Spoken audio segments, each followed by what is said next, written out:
नमस्कार। हमारे चैनल में आपका स्वागत है। मैं हूं रामचंद्र मौर्य। साथियों, आज कद्दावर ओबीसी नेता स्वामी प्रसाद मौर्य ने समाजवादी पार्टी के राष्ट्रीय महासचिव पद से इस्तीफा दे दिया। इस्तीफे की क्या वजह हो सकती है, इस बात की जानकारी तो नहीं मिल सकी, लेकिन इतना जरूर कहा जा सकता है कि राज्यसभा में भेजने के लिए जिन 3 नामों को चयनित किया है अखिलेश यादव ने, हो सकता है कि इसी वजह से रूठ गए हों स्वामी प्रसाद मौर्य। लेकिन स्वामी प्रसाद मौर्य के रूठने कि इतनी बड़ी वजह नहीं हो सकती है कि वह किसी पद के लिए लालायित हों और वह पद उन्हें न दिया जाए, इसलिए वो इस्तीफा दे दें। मैं व्यक्तिगत रूप से जानता हूं स्वामी प्रसाद मौर्य को। इसके पीछे विचारधारा है। अखिलेश यादव, उनकी पत्नी डिंपल यादव की जो विचारधारा हिंदू धर्म के प्रति है, पाखंड के प्रति है, अंधविश्वास के प्रति है, वह चीज स्वामी प्रसाद मौर्य में नहीं है। इस देश का संपूर्ण बहुजन समाज अच्छी तरह से जानता है कि धर्म, पाखंड, अंधविश्वास के खिलाफ स्वामी प्रसाद मौर्य ने कितनी लड़ाई लड़ी है और कितनी लड़ाइयां जीती हैं और कितना धर्म, अंधविश्वास, पाखंड पर उन्होंने चोट किया है। शायद इतना चोट बाबा साहब अंबेडकर या कांसी राम ने ही किया होगा। तो कांसी राम, बाबा साहब के बाद जिंदा शख्स अगर कोई है तो वो जिंदा दिल इंसान है स्वामी प्रसाद मौर्य। और उसी स्वामी प्रसाद मौर्य को अगर राज्यसभा न भेजा जाए तो अखिलेश यादव की मानसिकता का परिचय मिल सकता है। सिर्फ धर्म और पाखंड से संबंधित मानसिकता की नहीं, बल्कि उनका जो पीडीए का पाखंड है, जो कहते हैं कि हमारी पार्टी पिछड़ा, दलित, अल्पसंख्यक के लिए काम करती है, पिछड़ावादी है, दलितवादी है, अल्पसंख्यकवादी है, उसकी भी पोल खुल गई है। क्योंकि उन्होंने 3 सदस्य भेजा है राज्यसभा में, जिसमें 2 उच्च वर्ग के हैं, सवर्ण हैं, और एक अमिताभ बच्चन की पत्नी जया बच्चन को 5वीं बार भेजा जा रहा है। जया बच्चन की उपलब्धियां क्या रही हैं? सिर्फ एक हीरोइन के रूप में, चर्चित अभिनेत्री के रूप में, चाहे जो उपलब्धियां रही हों, लेकिन राजनेता के रूप में उन्होंने क्या काम किया है? अंधविश्वास, पाखंड के खिलाफ क्या काम किया है? पीडीए के लिए उन्होंने क्या काम किया है?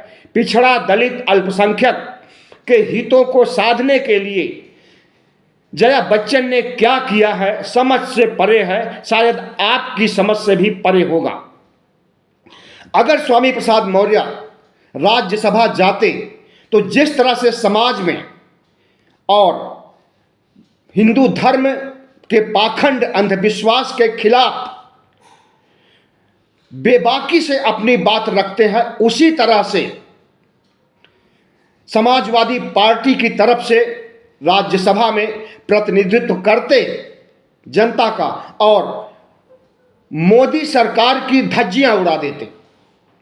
हो सकता है कि मोदी से भी साठगांठ रही हो अखिलेश यादव की, और मोदी ने खुद मना किया हो कि स्वामी प्रसाद को राज्यसभा में नहीं भेजिएगा। लेकिन वही मोदी जी हैं जो स्वामी प्रसाद मौर्य की बेटी को टिकट दिए, जीती और अभी तक संसद सदस्य बनी हुई है।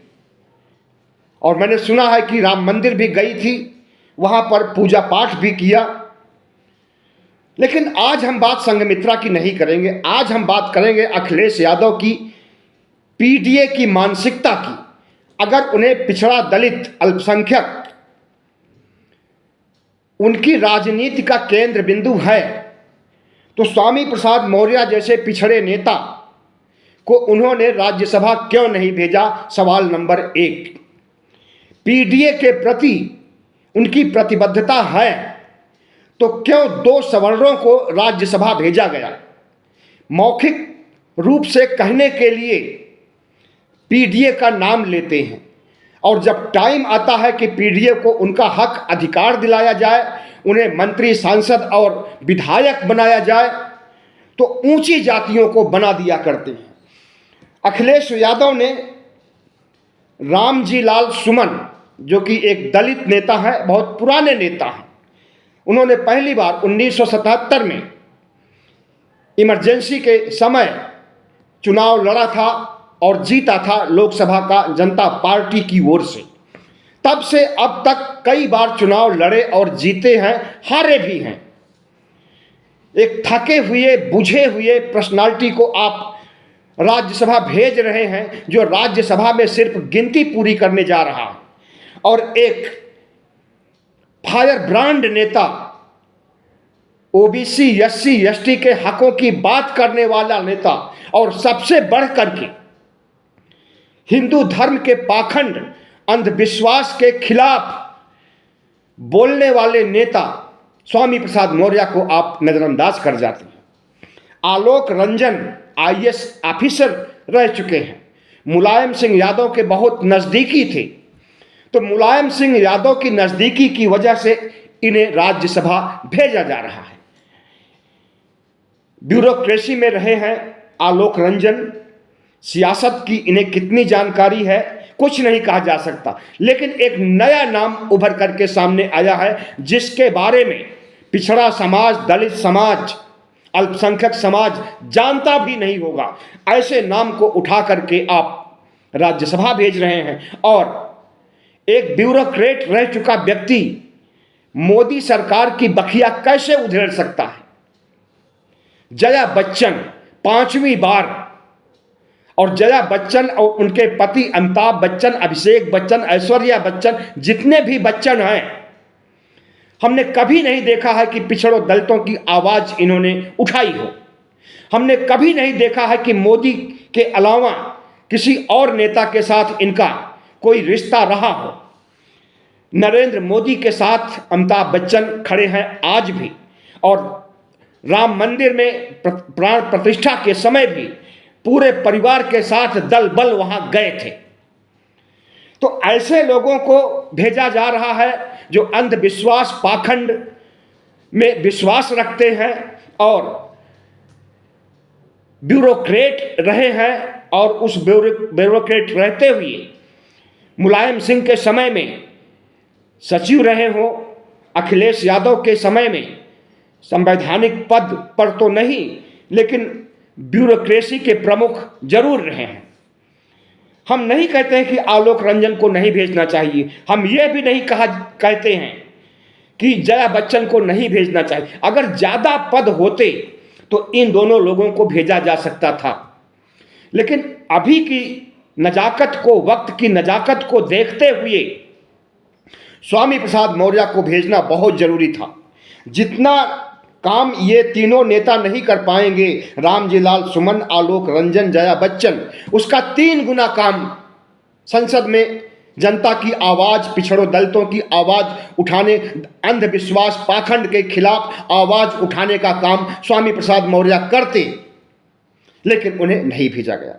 तो इसलिए अगर स्वामी प्रसाद मौर्य ने महासचिव पद से इस्तीफा दे दिया है तो उचित ही किया है।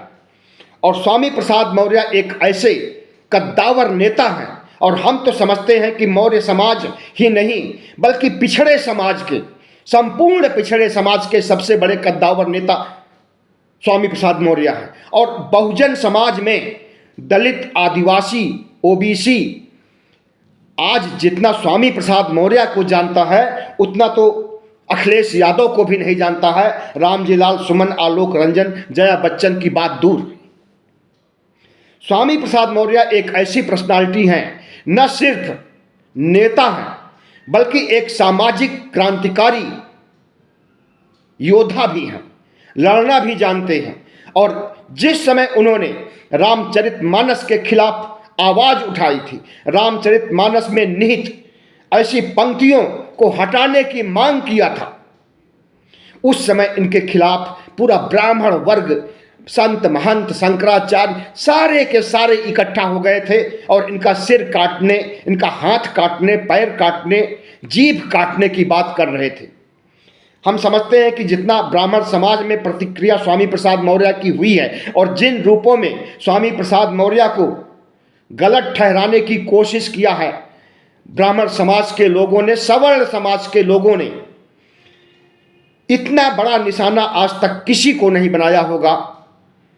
ब्राह्मण समाज और हिंदू धर्म के लोगों ने किसी भी ओबीसी नेता को इतनी गालियां नहीं पड़ी होंगी, इतनी फप्तियां नहीं कसी होंगी और इतनी चेतावनियां, धमकियां, जान से मारने तक की धमकियां नहीं मिली होगी। लेकिन स्वामी प्रसाद मौर्य की आवाज में आज भी वही जादू है जो पहले था, बल्कि अब स्वामी प्रसाद मौर्य की आक्रामकता और बढ़ती जा रही है धर्म और पाखंड के खिलाफ, और बढ़ना भी चाहिए।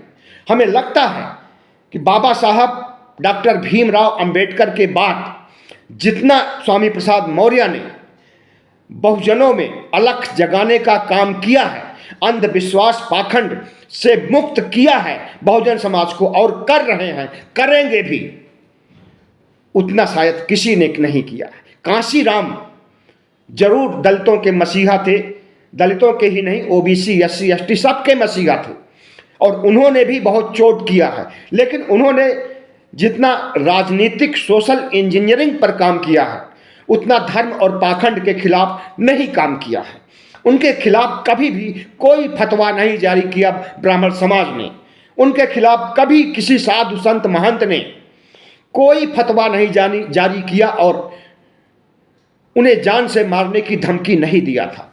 लेकिन स्वामी प्रसाद मौर्य एक ऐसे नेता हैं जो राजनेता तो हैं ही, सामाजिक नेता भी हैं, समाज की संवेदना को समझते हैं और समाज में, राजनीति में, राष्ट्र की मुख्य धारा में अगर बहुजन समाज नहीं है तो उसे लाने के लिए जितना प्रयास स्वामी प्रसाद मौर्य ने किया है उतना पिछड़ी जात के किसी भी नेता ने नहीं किया है। न केशव प्रसाद मौर्य ने, न अखिलेश यादव ने, न नीतीश कुमार ने, न लालू यादव ने, किसी ने नहीं किया। अब तेजस्वी यादव, अखिलेश यादव तो नई पीढ़ी के नेता हैं, इनसे बड़ी उम्मीदें भी हैं, लेकिन अखिलेश यादव जिस मानसिकता का परिचय दे रहे हैं, हमें नहीं लगता कि एक कद्दावर नेता के रूप में अपने पिता की अमानत को सहेज पाएंगे, क्योंकि जिस तरह से कथनी और करनी में इनके अंतर है वह सब देखने को मिल गई है। इन्हें चाहिए था कि स्वामी प्रसाद मौर्य को आगे बढ़ाएं, उनकी बातों का समर्थन करें। जहां तक सवर्णों की वोट की बात है तो सवर्णों के वोट आपको पहले भी नहीं मिले, आज भी नहीं मिलेंगे, आगे भी नहीं मिलेंगे।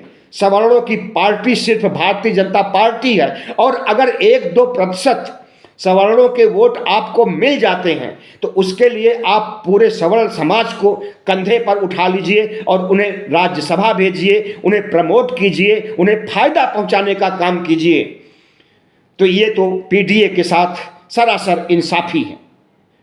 स्वामी प्रसाद मौर्य जैसे नेताओं के साथ सरासर इंसाफी। मैंने सुना है एक वीडियो में कि किस तरह से स्वामी प्रसाद मौर्य के धर्म और पाखंड के खिलाफ बोलने पर अखिलेश यादव की पत्नी डिंपल यादव बिफर रही थी। उनकी बातों से खुल करके तो उन्होंने नहीं कहा कि पार्टी से निकाल दिया जाएगा, लेकिन उनके कहने का जो हाव भाव था उससे यही लग रहा था कि स्वामी प्रसाद मौर्य उनके ऊपर बोझा बने हैं, उनकी पार्टी के ऊपर और अखिलेश यादव के ऊपर बोझा बने हुए। स्वामी प्रसाद मौर्य ऐसे नेता हैं जो कि हर मामले की नजाकत को समझते हैं, चाहे वो धार्मिक पाखंडवाद का सिलसिला हो, अनवरत सिलसिला जो चल रहा है, सदियों से चल रहा, पेरियार, फूले, अंबेडकर, कांशीराम ने इस पर समय समय पर चोट भी किया है, लेकिन चोट करने के बावजूद धर्म, पाखंड, अंधविश्वास आज हमारे समाज में, पूरे बहुजन समाज में इतना व्याप्त है कि अंबेडकरवाद, दलित आंदोलन के बावजूद आधे से अधिक पिछड़ी जातियों, दलित जातियों और आदिवासी जातियों में आज भी पाखंड कूट कूट करके भरा हुआ है। और भारतीय जनता पार्टी उनके इसी अंधविश्वास, पाखंड का फायदा उठाती है। और ये लोग इसीलिए वोट भी देते हैं क्योंकि नरेंद्र मोदी धार्मिक ध्रुवीकरण करने में माहिर हैं।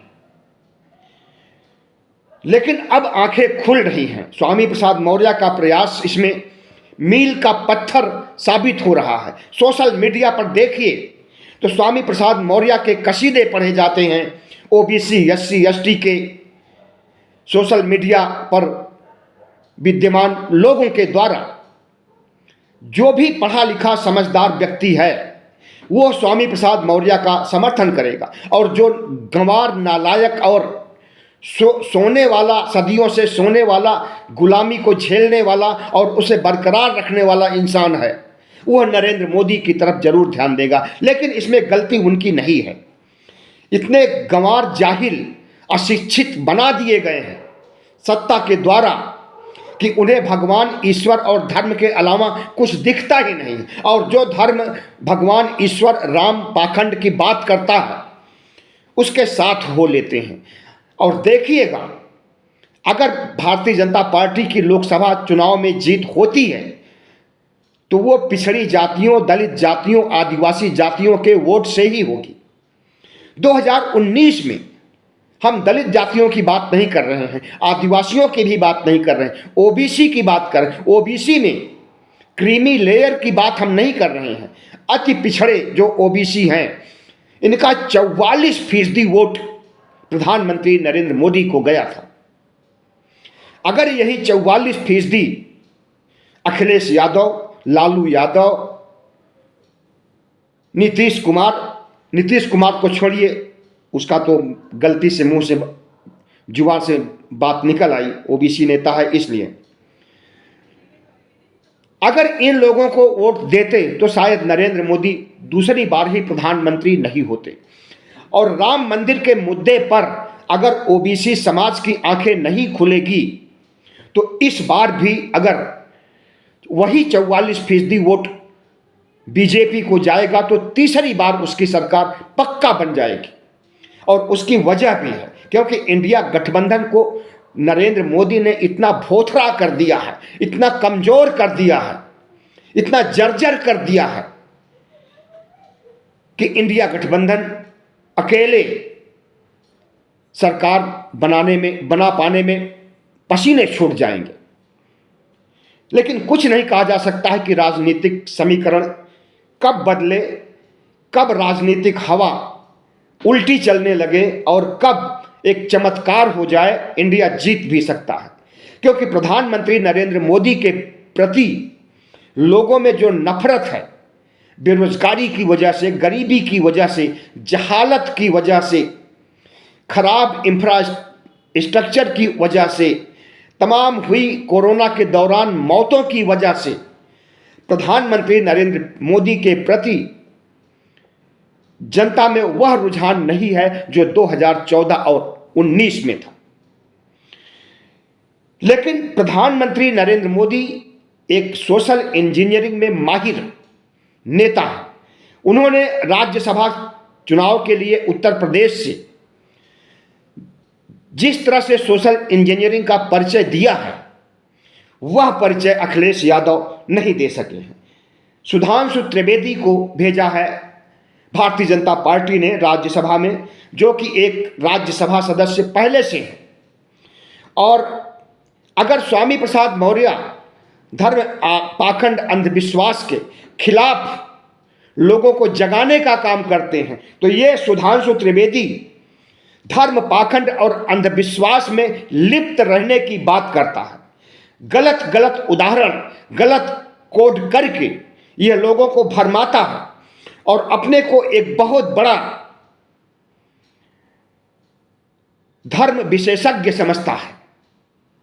सुधांशु त्रिवेदी भारतीय जनता पार्टी का प्रवक्ता भी है, राज्यसभा का सदस्य भी है और सबसे बढ़कर धार्मिक पाखंड मामलों का अच्छा जानकार भी है। और ऐसी ऐसी बातें बोल करके लोगों को तालियां बजवाता है जिसमें कि सिर्फ अंधविश्वास और पाखंड होते हैं, तर्क और विज्ञान की जगह नहीं होती है। अमरपाल मौर्य को भेज रहे हैं। नंबर 2, मौर्य समाज को साधने के लिए अमरपाल मौर्य को राज्यसभा का सदस्य बना रही है भारतीय जनता पार्टी। आरपीएन सिंह कुर्मी हैं, इन्हें भेज रही है। संगीता बलवंत निषाद हैं, अति पिछड़ी जातियों में आती हैं, इनको भेज रही है भारतीय जनता पार्टी। तेजपाल सिंह जाट, जाटों को आप जानते ही हैं कि न इन्हें ऊंची जाति का माना जाता है, न इन्हें पिछड़ी जाति का माना जाता है। दोनों के बीच में पेंडुलम की तरह लटक रहे हैं। लेकिन पश्चिमी उत्तर प्रदेश, हरियाणा और पंजाब में इनकी इतनी अच्छी संख्या है कि ये राजनीतिक समीकरण को बिगाड़ सकती है। इसलिए जाट वोट को साधने की कोशिश की जा रही है और किसान आंदोलन की वजह से भी इन्हें भेजा जा रहा है। नवीन जैन बनिया है। जैन तो अलग से धर्म होता है और जैन धर्म भी नास्तिक धर्म है। जैन धर्म भी पाखंड के खिलाफ है। महावीर स्वामी जो कि जैन धर्म के तीर्थंकर थे 24वें, अगर आप उनको पढ़ लीजिए तो बौद्ध धर्म से बहुत सारी समानताएं मिलेंगी। और अंधविश्वास पाखंड जो हिंदू धर्म में कूट कूट करके भरा हुआ है, उससे कोसों दूर हैं जैन। महावीर स्वामी 24वें तीर्थंकर। लेकिन अब ये जैन जैन नहीं रह गए, अब ये जैन बनिया हो गए और ईश्वरवादी हो गए हैं। ये भी राम कृष्ण और शिव के पाखंड में उलझे हुए हैं। आर्य समाजी माने जाते हैं कि मूर्ति पूजा के विरोधी होते हैं। लेकिन किसी आर्य समाजी ने राम मंदिर का विरोध किया, प्राण प्रतिष्ठा का विरोध किया, मंदिर उद्घाटन का विरोध किया? नहीं किया, क्योंकि ये सब एक ही थैले के चट्टे बट्टे हैं। ये सब चाहते हैं कि अंधविश्वास, धर्म पाखंड बढ़े और दलित, ओबीसी, आदिवासी, इन सब को फिर से अशिक्षित, गंवार, जाहिर और मनुस्मृति युग में इन्हें भेजा जाए। जितनी भी सबल जातियां हैं ये चाहती हैं कि संविधान को हटाया जाए, मनुस्मृति को लागू किया जाए, साझा धर्म संस्कृति जो कि बहुत सारे धर्मों का समावेश है भारत भूमि में, सर्वधर्म संभाव को तार तार करना चाहती हैं ये सवर्ण जातियां और हिंदू राष्ट्र बनाना चाहती हैं धर्मनिरपेक्ष भारत को। तो इन सब लोगों को राज्यसभा भेजने का काम कर रही है भारतीय जनता पार्टी। साधना सिंह राजपूत हैं 7वें नंबर की, इन्हें भेजा जा रहा। तो राजपूत, बनिया, निषाद, कुर्मी, मौर्य, त्रिवेदी, ब्राह्मण सबका सोशल इंजीनियरिंग करके भेजा जा रहा है। अखिलेश यादव की तरह ये आंख के अंधे नयन सुख नहीं है, क्योंकि अखिलेश यादव 3 में से 2 सवर्ण भेज रहे हैं और 1 दलित को भेज रहे हैं। ऐसा दलित रामजी लाल सुमन जो 1977 से एमपी है, थक गया है, हार गया है, जिंदगी के आखिरी मुकाम पर आ गया है, उसे भेज रहे हैं। तो प्रधानमंत्री नरेंद्र मोदी की तरह तानाशाही, अंधविश्वास, पाखंड को बढ़ाने का काम अखिलेश यादव कर रहे हैं। और इसके खिलाफ अगर स्वामी प्रसाद मौर्य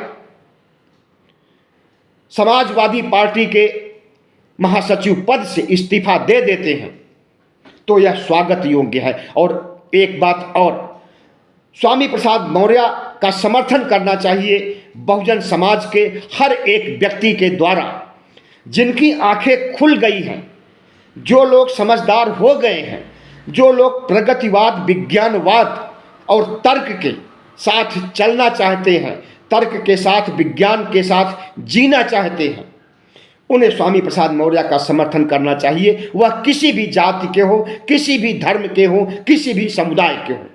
बहुत बहुत धन्यवाद। हमारे चैनल को सब्सक्राइब कीजिएगा, लाइक कीजिएगा और शेयर कीजिएगा।